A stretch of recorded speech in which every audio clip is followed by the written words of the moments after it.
গাড়োয়াল হিমালয়ের উত্তরাখণ্ড রাজ্যের রুদ্রপ্রয়াগ জেলার কনকচৌরি গ্রামে গেলে দেখতে পাবেন এক অপরূপ সুন্দর এক মন্দির, যা ভারতবর্ষে একটিমাত্রই মন্দির রয়েছে, যা হচ্ছে কার্তিকস্বামী মন্দির। সমুদ্রপৃষ্ঠ থেকে 3050 মিটার উঁচুতে রয়েছে এই সুন্দর অপরূপ মন্দিরটি, যাকে হিমালয়ের ঝুলবারান্দাও বলা হয়। পুরাণ মতে এই মন্দিরের একটি গল্প আছে। কার্তিকের পুজো আগে হবে না গণেশের পুজো, সেই নিয়ে একটা প্রতিযোগিতা হবে। প্রতিযোগিতার শর্ত ছিল, যে আগে পৃথিবী প্রদর্শন করে আসতে পারবে সে তার পুজোই আগে হবে। কার্তিকের বাহন ছিল ময়ূর, গণেশের বাহন ছিল ইঁদুর। যথারীতি কার্তিকেরই আগে ঘুরে আসার কথা। সেই মতো কার্তিক তার ময়ূর নিয়ে বেরিয়ে পড়ল পৃথিবীর চারপাশ প্রদর্শন করার জন্য। ঘুরে এসে দেখল গণেশ তার মা বাবার চারপাশ ঘুরে এসে আগে পৌঁছে গেছে। তিনি বলছে তার কাছে পিতামাতাই পৃথিবীর সবচেয়ে বড়। এইভাবেই গণেশ বুদ্ধির জোরে জিতে গেছিল এবং কার্তিক হেরে যায়। তারপর দেহত্যাগ করে। এই মন্দিরের নিচেই নাকি তার অস্থি রয়েছে। এই মন্দিরটি দেখতে হলে কিভাবে যাবেন, কোথায় থাকবেন, বিস্তারিত দেওয়া রয়েছে ভিডিওটির মধ্যে। হাওড়া স্টেশন থেকে কুম্ভ বা উপাসনা এক্সপ্রেস ধরে পৌঁছে যান হরিদ্বার। এই হরিদ্বার থেকেই বাস ধরে বা রিজার্ভ গাড়িতে কনকচৌরি পৌঁছে যান। সামনে ডান দিকে যে বাস স্ট্যান্ড আছে, এই বাস স্ট্যান্ড থেকে সকাল 9:15-তে বাস ধরে পৌঁছে যাব কনকচৌরি। এই কনকচৌরি থেকেই কার্তিকস্বামীর ট্রেকিং শুরু হয়। কনকচৌরি গিয়ে সেখানে নাইট স্টে করব। সেখানে আমরা যে হোটেলে যাব, পূর্বে থেকেই হোটেল বুকিং করে রেখেছি, সেই হোটেলে গিয়ে থাকব। পৌঁছতে পৌঁছতে বিকেল হয়ে যাবে, 5টা 5:30 বেজে যাবে। চলুন এগিয়ে যাই বাস স্ট্যান্ডের দিকে। 9:15-তে বাস ধরে এগিয়ে যাব। হরিদ্বার বাস স্ট্যান্ড থেকে 9:15-তে কনকচৌরি যাওয়ার বাস পাওয়া যায়। আপনি চাইলে এই বাসে করেও যেতে পারেন, অথবা হরিদ্বার স্টেশনের বাইরে প্রচুর শেয়ার গাড়ি রয়েছে, সেই শেয়ার গাড়ি ধরেও আপনি ডিরেক্ট কনকচৌরি পৌঁছে যেতে পারেন। যাওয়ার পথে ধারীদেবীর মন্দির, দেবপ্রয়াগ, এগুলো দেখতে দেখতে কনকচৌরি পৌঁছাতে পারেন।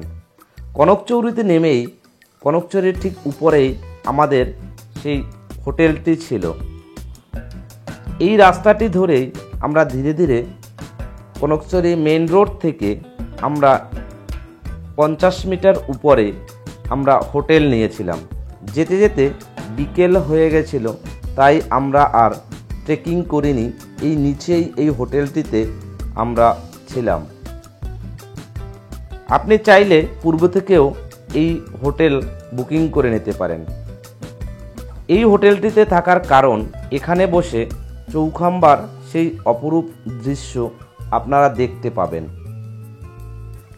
ঝকঝকে পরিষ্কার আকাশ ছিল। এই চৌখাম্বার সুন্দর দৃশ্য আমরা এখানে এই হোটেলের বারান্দায় বসেই দেখতে পেয়েছিলাম। হোটেলটিতে রাত্রিবাসের পরদিন রাত 3:30টার সময় টর্চ লাইট ও হেডল্যাম্প নিয়ে বেরিয়ে পড়লাম কনকচৌরি মন্দিরে পৌঁছানোর জন্য। কনকচৌরি মন্দিরটিতে পৌঁছাতে হলে রাস্তা থেকে 3 থেকে 3.5 কিলোমিটার আপনাকে ট্রেকিং করতে হবে। আমরা যেহেতু ভোরবেলা উঠেছিলাম, চারদিকে শহরের যে আলো জ্বলছিল, অপরূপ সুন্দর ঝিকমিক করছিল জোনাকি পোকার মতো এই আলোগুলো। আমাদের মূল উদ্দেশ্য ছিল ভোরবেলায় সেই সূর্যোদয় দেখার। আমরা যথারীতি পৌঁছে গেলাম ভোরবেলায়। কনকচৌরি মন্দিরটিতে ট্রেকিং করে ওঠার সময় গভীর জঙ্গলের মধ্য দিয়ে আপনাকে উঠতে হয়। সকালবেলা যেহেতু উঠেছিলাম, এখানে পথ হারিয়ে যাওয়ার একটা সম্ভাবনা থাকে, তাই এই পথে যখন উঠবেন প্রথমে মাটির রাস্তা থাকে। এই মাটির রাস্তা ধরে ওঠার সময় অবশ্যই এই লাইট পোস্ট ফলো করে উঠবেন। যত সামনে এগোবেন লাইট পোস্ট দেখতে পাবেন। ওঠার শুরুতেই আমরা দেখতে পেলাম সেই অপরূপ সূর্যোদয়ের সুন্দর দৃশ্য। এটি দেখার জন্যই আমরা খুব ভোরবেলা বেরিয়েছিলাম।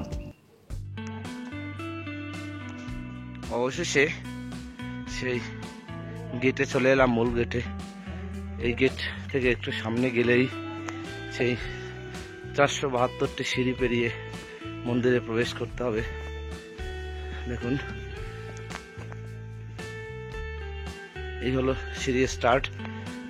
এখান থেকেই 472টি সিঁড়ি পেরোতে হবে। সকাল সকাল বেরিয়েছিলাম কারণ সূর্যোদয়ের অপরূপ দৃশ্য দেখার জন্য। যেহেতু গভীর জঙ্গলের মধ্য দিয়ে আমরা ট্রেকিং করে উঠছিলাম, তাই এই পথে ওঠার সময় আপনাকে অবশ্যই যে লাইট পোস্টগুলো রয়েছে সেই লাইট পোস্টগুলোকে ফলো করেই আপনি উপরের দিকে উঠবেন। আমরাও ধীরে ধীরে এই পথ ধরে এই সিঁড়ি ভেঙে 470 থেকে 72টি সিঁড়ি পেরিয়ে আমরা পৌঁছালাম কনকচুরি মন্দিরের সামনে।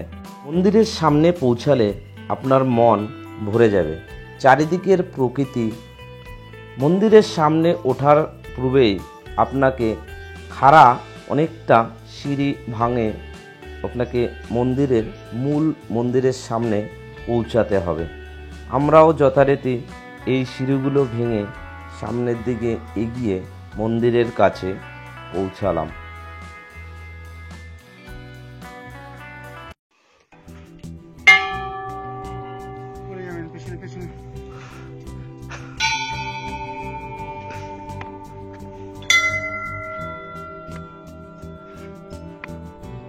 ভোর 4টার সময় বেরিয়ে অবশেষে মন্দিরে পৌঁছালাম, কার্তিক স্বামী মন্দিরে।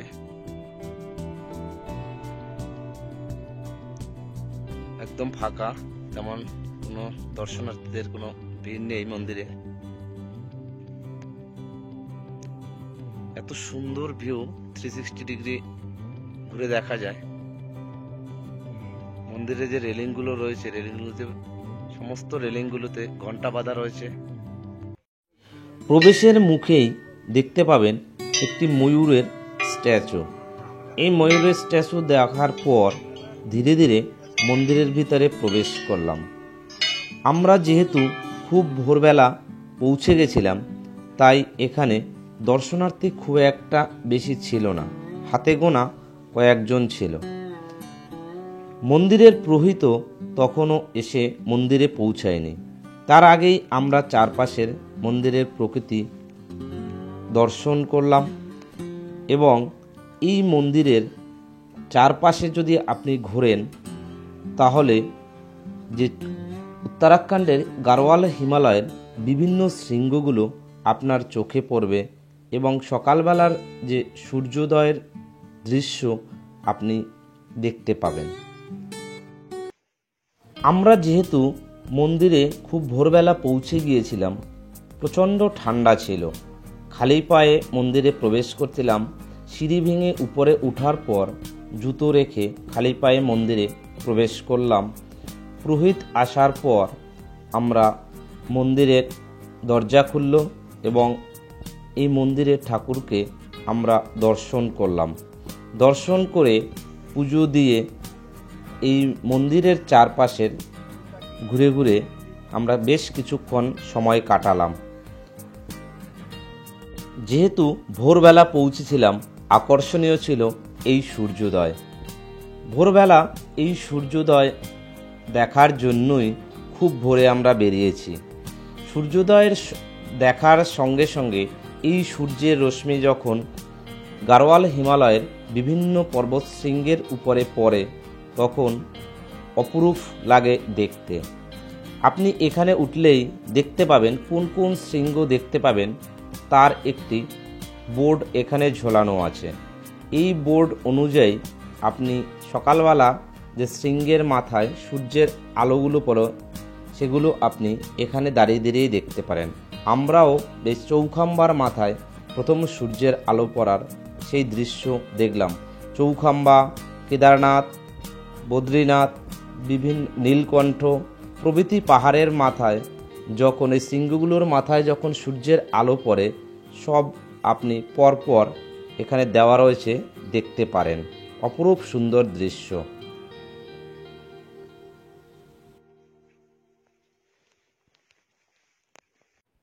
সব দেখার পর অবশেষে নিচের দিকে নেমে যাচ্ছি। এবার আমাদের ফেরার পালা। আসার পথে তো কিছুই দেখা হয়নি, পুরো অন্ধকার ছিল। এখন পুরো ঘন জঙ্গলের মধ্য দিয়ে এসেছিলাম। এখন ধীরে ধীরে আবার সেই রাস্তা ধরে নিচের দিকে নেমে যাব।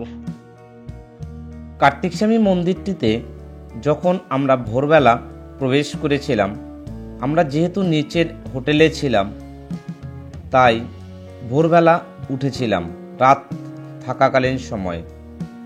আপনি যদি কার্তিক স্বামী মন্দিরের কাছাকাছি থাকতে চান, এই বিভিন্ন হোটেলের ফোন নাম্বার দেওয়া রয়েছে। আপনি এই নাম্বারে ফোন করে আগে থেকেই বুকিং করে নিতে পারেন। তাহলে আপনাকে সকালবেলা ট্রেকিং করে উঠতে হবে না। আপনি এখান থেকেই এই 472টি সিঁড়ি পেরিয়ে আপনি গিয়ে সূর্যোদয়ের বা সূর্যাস্তের সুন্দর ভিউ দেখতে পাবেন। এই ঘন জঙ্গলের মধ্য দিয়ে রাত্রিবেলা একমাত্র আমরাই দুজন এই পথে উঠেছিলাম টর্চ লাইট নিয়ে। ভীষণ ভয়ও লাগছিল কখন ভাল্লুকে অ্যাটাক করে। কার্তিক স্বামী ট্রেকিং করতে হলে ফরেস্ট ডিপার্টমেন্টকে 100 টাকা চার্জ দিতে হয়। 12 বছরের ছোট শিশুদের চার্জ লাগে না। ভ্রমণের স্বপ্ন চ্যানেলের ভিডিওগুলো কেমন লাগলো অবশ্যই কমেন্ট বক্সে কমেন্ট করে জানাবেন। ভিডিওগুলো ভালো লাগলে চ্যানেলটিকে সাবস্ক্রাইব করবেন, পাশে থাকা বেল আইকনটি প্রেস করে রাখবেন নতুন নতুন ভিডিওর নোটিফিকেশন আগে পাবার জন্য। গভীর জঙ্গলের মধ্য দিয়ে দেখুন চৌখাম্বার সেই হিমালয়ের রেঞ্জ।